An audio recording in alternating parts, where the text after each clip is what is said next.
Mana canım şu çiçeğinin maşinesi Tufan Rıcan'ın gelmişini kırıp alayım diyor. Çocuğun işi kırıp bakayım.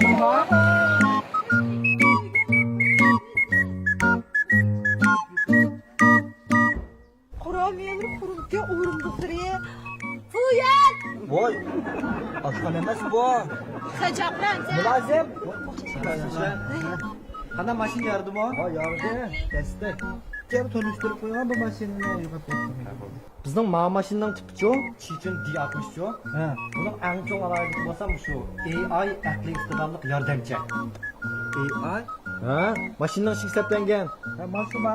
Ha, buni vaqo buniki mashina desangiz, hargiz yolg'iz ish qilmaysiz. Do'stingizdeklam tushundi sizni. Do'stmi? Ha? Sinab baqansizlar? Ha, sinab baqinglar. Ni hao, Chechen. 请吩咐。你能干什么？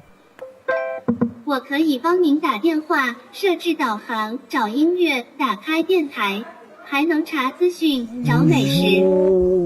Rezep akıllı ne mükemmel ama. 明天的天气怎么样？乌鲁木齐，明天晴，东南风4到5级。那是的。能不能放个歌曲？按照我的心情来一个。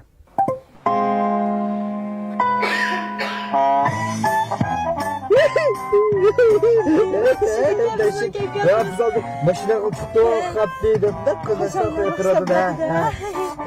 Döneyle buldu. Mışta alın alayım. 确认过眼神，我遇上对的人，我挥剑转身，而鲜血如红唇，千朝记忆渡红尘，伤人的不是。 Vay koyma. Çıkmadım. Kim karattı? Kim karattı? Ben hiç kim karmadı? İşine yapırmadım şapakçılık. Şapakçılık kılmadım ben kara koydum. Ya neyse çıkın ben çıkamadım ben bu şapakçılıkta kara koydum.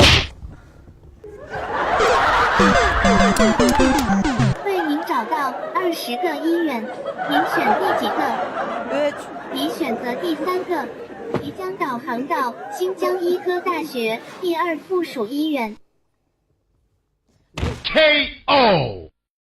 Aqliy iqtidor yuqori sifat yanala Chechen'da Nissan Chechen avtomobillari. Ana